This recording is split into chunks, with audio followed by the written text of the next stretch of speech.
Hi friends, कैसे हैं आप सब। मैं हूँ शैली। स्वागत है आपका किताबें में।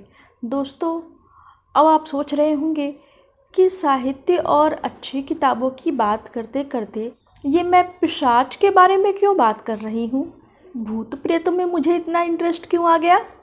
दोस्तों, सबसे पहले तो मैं ये बता दूं कि आज हम संजीव पालीवाल के जिस उपन्यास पिशाच की चर्चा करने वाले हैं, इसमें भूत प्रेत की कहानी बिल्कुल भी नहीं है।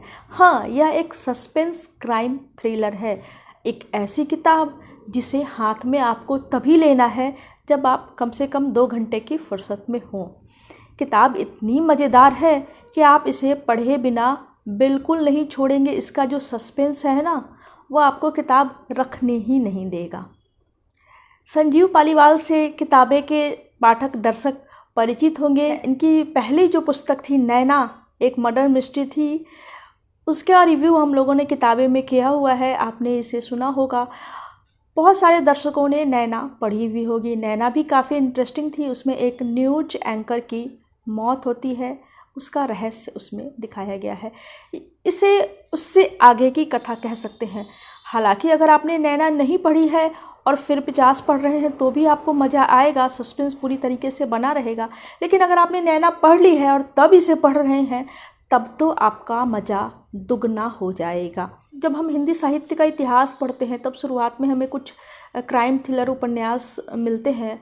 बाद के कालखंड में कहीं भी क्राइम थ्रिलर उपन्यास नहीं दिखाई देता है। 4-5 साल पहले अगर हम लौटते हैं तो हमें हिंदी में कोई भी अच्छा सा क्राइम थ्रिलर के ऊपर कोई उपन्यास नहीं मिलता है। कोई जासूसी उपन्यास अच्छे नहीं हैं। लेखक इस दिशा में जैसे कि लिखना ही बंद कर चुके थे। इसलिए भी संजीव ने जब नैना लिखी तो पाठकों ने इसे हाथों हाथ लिया। पिछले साल जब पिशाच आई तो भी यह बेस्ट सेलर बनी, क्योंकि ये जो एक खालीपन है वह इस किताब ने भर दिया।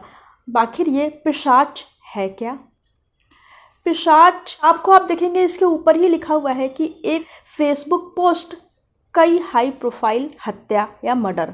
संजीव इस उपन्यास के बारे में बताते हैं कि एक फेसबुक पोस्ट को पढ़ने के बाद उनके दिमाग में इस उपन्यास की कथा आई थी। इसलिए, और लोगों को यह भी ना लगे कि ये किसी भूत प्रेत की कथा है, इसलिए उन्होंने अपना स्पष्टीकरण जो है किताब के पहले पन्ने पे दे दिया है।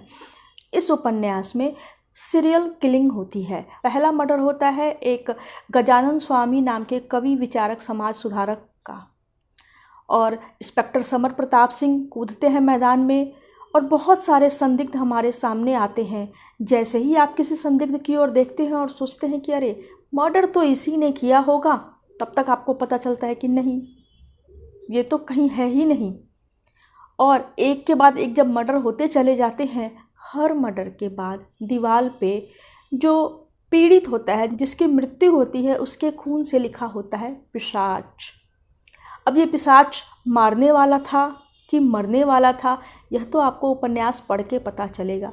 इसमें और भी कई रोचक चीज़ें हैं। मैं इसलिए भी इसको पढ़ने के लिए आपको कहूँगी क्योंकि आप जैसे लोग जो हमारे पाठक हैं, दर्शक हैं, साहित्य और पत्रकारिता की दुनिया की जानकारी इसमें आपको मिलेगी। यह उपन्यास ऐसा है कि साहित्य के अंदर की चीज़ें जो आपने कभी नहीं सोची होंगी, जो आपने कभी नहीं जाना होगा कि ऐसा भी कुछ होता है। सफ़ेद पोश जिन्हें हम इतना आदर देते हैं, वो ऐसे कैसे हो सकते हैं। पात्र, घटनाएं और चीज़ें आपको झकझोरेंगी।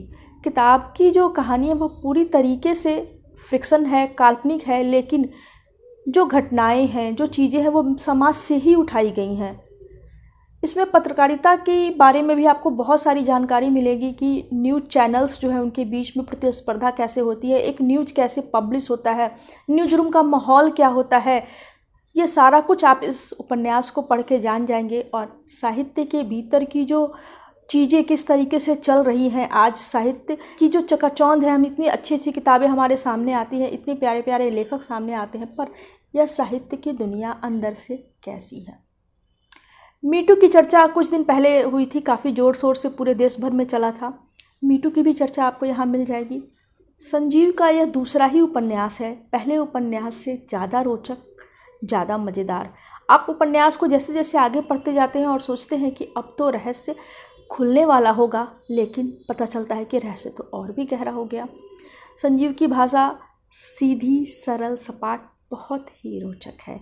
उपन्यास का अंत जो है वह आपको बिल्कुल चौंकाएगा। आपने जो नहीं सोचा हुआ होगा वह इसमें मिलेगा, और अंत के पृष्ठ पे पहुंच के जब आपको लगता है कि ओ रहस्य तो खुल गया, मैंने सब कुछ जान लिया, तभी आपको फिर से 1000 शब्द और मिल जाएंगे जो बिल्कुल भी नई बात बताएंगे, ऐसी बातें जिसके बारे में आपने कल्पना ही नहीं की होगी पूरे उपन्यास के दौरान। हाँ, एक ख़ास बात यह भी है कि इस उपन्यास को पढ़ के आपको ये पता चलेगा कि संजीव इसकी एक और कड़ी तो लेके आएंगे ही आएंगे, यानी भविष्य में हमें संजीव पालीवाल का एक और मज़ेदार उपन्यास ज़रूर मिलेगा। हालांकि संजीव इस बात को नकारते भी हैं, वे कहते हैं कि अभी मैंने कोई प्रोग्राम नहीं बनाया है, पर उपन्यास पढ़ के तो ऐसा ही लगता है कि नहीं, प्रोग्राम तो बना है, भले अभी पाठकों से शेयर नहीं किया जा रहा हो, पर कुछ दिन के बाद हमारे सामने आ ही जाएगा। मैं यहाँ पे कहानी क्यों नहीं बता रही हूँ, आप तो समझ ही गए होंगे। अगर मैंने कुछ भी खुलासा किया तो आपका मज़ा जो है उपन्यास पढ़ने का वह ख़राब हो जाएगा। इतने प्यारे प्यारे रहस्य हैं कि बस किताब को हाथ में लेने के बाद छोड़ने का मन ही नहीं करता है, और ऐसे में मैं नहीं चाहती कि आपका वो मज़ा ख़राब हो जाए। इस उपन्यास को पढ़ने से पहले अगर आप नैना पढ़ लेंगे तो आपको ज़्यादा मज़ा आएगा, क्योंकि पूरे उपन्यास में बहुत बार नैना की चर्चा है। तो आप अगर नहीं पढ़ने के कारण कई बार उत्सुकता बनी रहती है कि नैना में क्या हुआ था। हालांकि यह कहानी पूरी तरीके से स्वतंत्र है इस उपन्यास की, और नैना की बिल्कुल अलग थी, पर चर्चाओं के कारण मैं कह रही हूँ कि आपको नैना भी पढ़नी चाहिए। आज की दुनिया के लोग और आज की दुनिया में जीने वाले हम जो नई जनरेशन की पीढ़ी हैं, उनके लिए यह उपन्यास ज़्यादा रोचक है। तो इसे आप पढ़िए और फिर मुझे बताइए कि पिशाच आपको कैसी लगी।